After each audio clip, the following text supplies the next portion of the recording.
God was driving today, God gave me the 3D. So that's how I came up with it, 3D, because I had been, studying those 3 words. And it came to me, even in 3D, you watch a movie differently. You see it differently.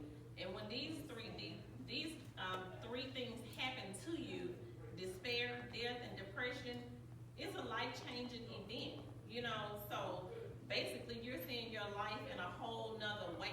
It came to me 3D, something that, is close up, is personal. It seems so real. Then again, it seemed like this can't be true. When you have your life turn, in despair. And despair is just a loss of hope. Some of us, may have had a loss of hope in life, when certain things happen. So you're in despair. And as we were reading, here, Ruth, several times, as she was speaking, you can say that she was in despair. Would y'all agree? She was in despair. And sometimes if we can put our own stories, testimonies, and life events, we've been there too. And if not, keep living. So, even in despair when, she asked, are there still sons in my womb? It was a loss of hope. Because at her age, she in her mind was thinking, there's not going to be any more children. And if it is, are y'all going to wait?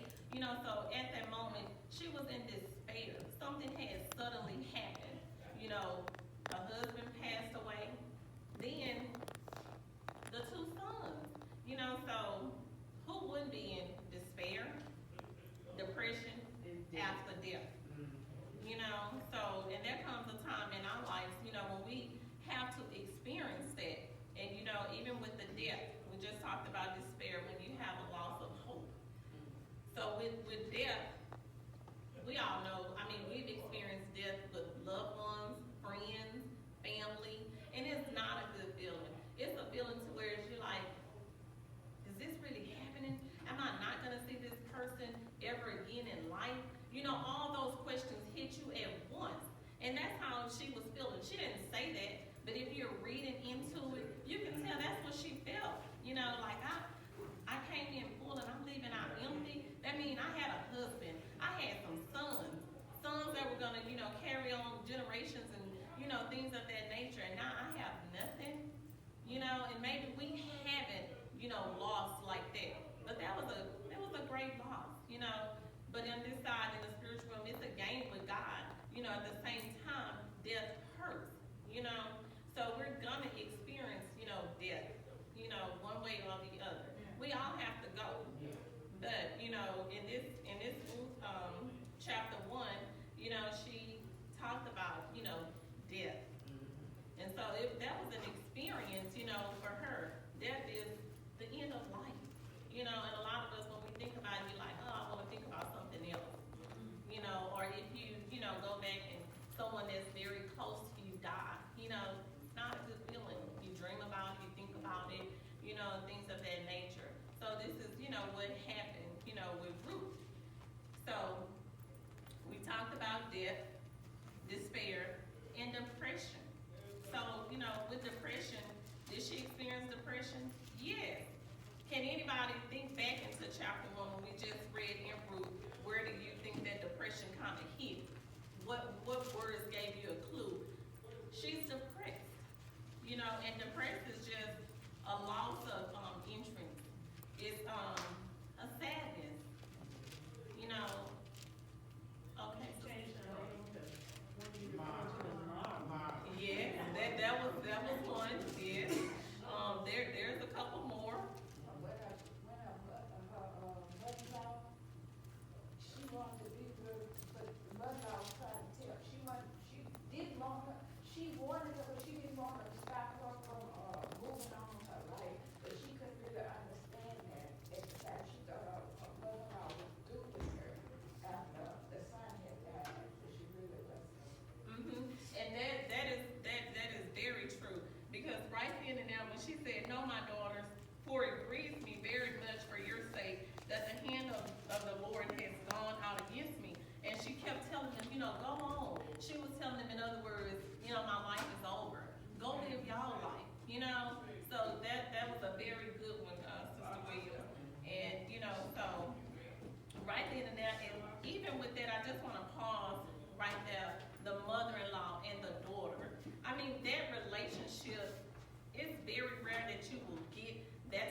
we leave them behind, and we think like, oh, we have to live our lives. So that's why she was like, go on and live y'all life. But the thing about it is, Ruth, she was like, you know what? I'm gonna go with you. I'm gonna serve your God. I'm gonna lay wherever you lay. They didn't know where they were gonna live. They didn't have anything. Both of them lost. Ruth had lost her husband. Naomi, she lost her sons and her husband. So they didn't know where they were gonna go. And it takes a lot of faith for you to just say, you know what? I'm gonna go with you. This is not even my mother, but I'm gonna go with you. But the thing about it, if you think back, it doesn't say it in the text, but if you think back, why would she want to go with her? Sometimes it's that she loved her, and sometimes it's the life. Nehemiah, like you said, Nehemiah, when she left from over there complete with her husband and two sons, but now she returned to Bethlehem empty. She had no family except she had her daughter-in-law. Right. And so Naomi, she to me, I took it to where she wanted to follow her because it was something about Naomi. It was something about her that made her want to cling to her. It probably was a life that she lived before her. And that's why we really, really have to be careful. I think Jackie spoke on that a couple weeks ago, how you treat people and how, you present yourself. That's why she wanted to cling to that lady because that lady had shown her some love. Not just because she married her son, but because she showed her love. So that's why she was like, you know what? I've been seeing you.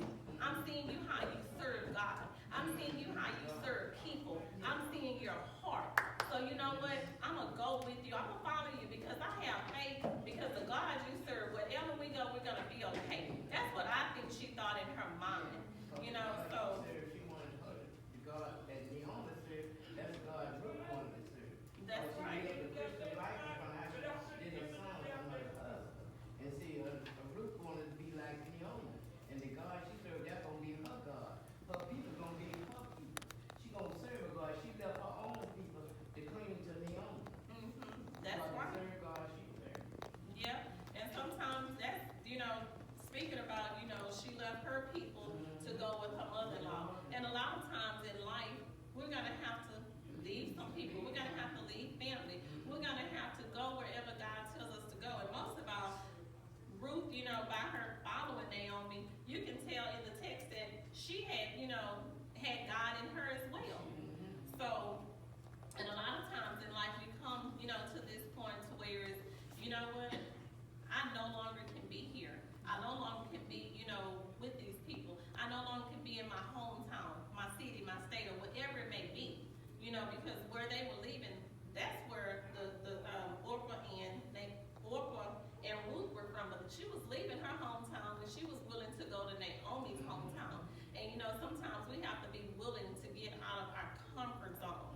Oh, I don't want to leave. Oh, my children. Whatever. It's always something that's kind of holding us back. So. Anyway, back to Naomi and Ruth. Even today, when you have that type of relationship with people, I'll use Shamika as an example. Just say, for instance, she was an older lady, and I wanted to cling to her. Sometimes we as people get in the flesh, well, what they have going on? Well, why is she with her? Do you think something going on? Maybe they like each other. People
let's be mindful as women, not so quick to judge, not so quick to, well, what is that?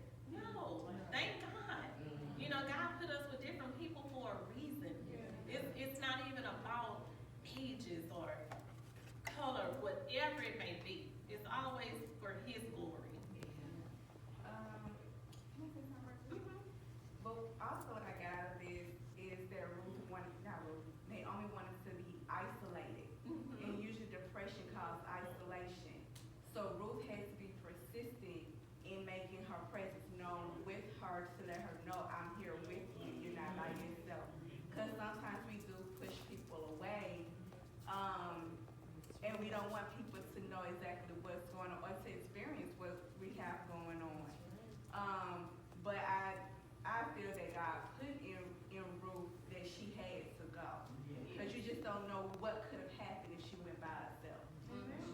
That is so true, and that's a good input.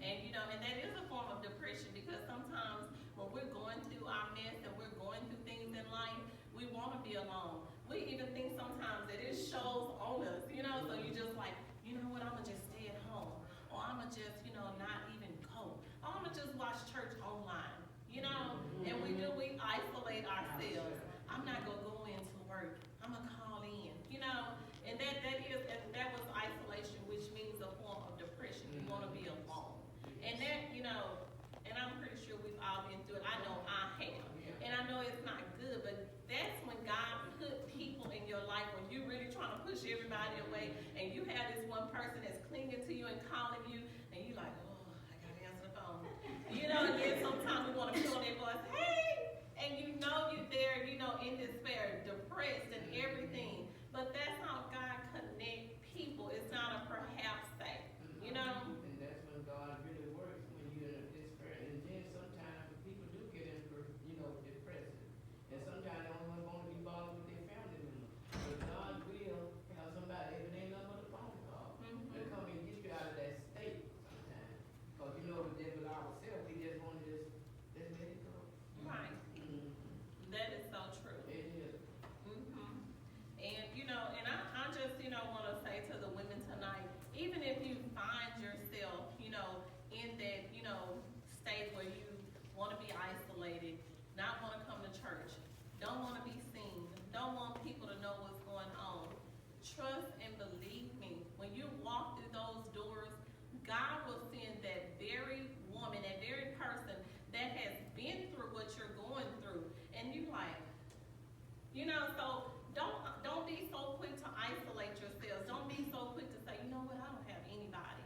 Because I was there. When I went through my divorce and things like that, I felt like I don't have anybody. You get the feeling that way. And then you will hear that small, still voice and say, get up from there.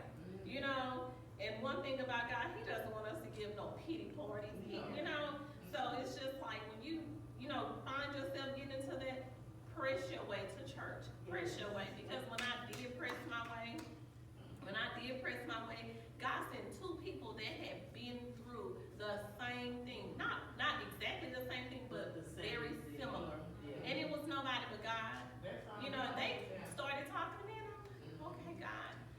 So when we think that there is nobody, there is somebody. You don't know what people go through, what you experience, in life, who God will send that will be able to help you along the way, no matter the age, no matter whatever it is. And I don't know, with me, it's like there's a connection with me and older people for some apparent reason, and I love it because I'm always willing to learn, because we don't know it all. So I'm always willing to learn, and I just love, people. But going on, so that's, depression, it's the loss of interest in things, sadness. Anybody have anything to go on with depression before I move on? If you're not careful, all that pain you allow it could become so powerful that it will start changing your personality. It would change relationships. So depression can really, really get deep in certain people. Because I have a mother who's been depressed for many years, and I've seen her highs and her lows. But thank God she has a family that she's never by herself. Someone's always around. and that's what keeps her going. But some people don't have that. So you have to really like be careful about depression, because some people will just live in their pain, live in their hurt, live in their bitterness, and they'll just start consuming them, where they just don't want to have nothing to do with life, nobody, and that's what give the enemy the opportunity to get in there and try to tell you to hurt yourself. Nobody cares. So, like this young lady was saying, that was good that Ruth stayed with Naomi, because that could have happened with Naomi. Right. But God knew that Ruth was going to be faithful because of the God that was in her, and she saw how Naomi went through with all the hurt, pain, or whatever. She still had her God, even when she didn't feel like He was with her. So I think that's what made Ruth want to go with Naomi, because she saw how she endured certain things. Yes, I believe that too. Jackie? No, I was just gonna piggyback on what she said, that sometimes depressed people push people away. If you don't recognize it is depression, you can think they're just being mean. Yeah. And not So to, true, like Jackie. you did, sit close to it and be out of love. Because sometimes you're like, oh, they don't want to be bothered with me, I don't want to be bothered with them. Yeah. Right. Yeah, recognizing that is a good thing. That is That's so so true. true. That is so true, because sometimes even in our state of despair, depression, or even when we've experienced loss of a loved one, Oh, we yes. do, we tend to push people away, not even knowing it or realizing it, so a lot of times if you feel that way, just stop and think, well, you know what, I really don't know what she's going through, I really don't know what she's experienced. Let me not be quick to judge, or let me not be quick to just back all the way up. Because sometimes when you are pushed away, that's when you are really needed, You gotta love them where they at when they're going through. Exactly. No matter how Look painful. at each other and just say, well, ain't nothing, everything all right in life. But a person don't know, and like you say, what a person go through. Like I be in church, but when I get on, don't nobody know what I go through but God. But God always has somebody there for me. And I know He there with me. He might have a phone call, a neighbor. He might have family member. Right. But so I always try to, and then when like I say, I'm not alone. I'm still not alone. It's me, my puppy. But I know how to stand the word of God, and that God, when I go to God, He always have a word to come to by a phone call, my neighbors or somebody. He might my family member. He always have somebody right there to give me a word, and that lifts me up. Yep. And even when God gives us that word, when we're in our word every day, go out and share it. Sometimes we think we're reading this word and into this word just for ourselves, but God say no. Go out. Get from behind those four walls. You have family that need you. You have sons, daughters, cousins, aunts, uncles that need saving. Go out. And sometimes we're so quick to say, well, you know what? They in their midst. Oh, I don't feel like I need, to bother them. Oh, they're still drinking. Oh, they're still smoking. Okay, you are so quick to forget where you came from. People need us. So don't be so quick to forget where you came from, or forget how God saved you. And it may have not been the same thing, but whatever it is, have patience. And even if you go over for a little bit, hug them, pray with them.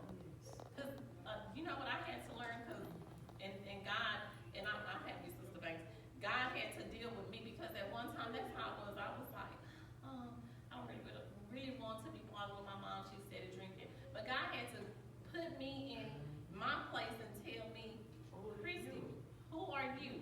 And not only that, you have the word in you. Go and give it to your mother. And I said, okay, God. And so He will let us know, like, wait a minute, So the more I started going, and guess what?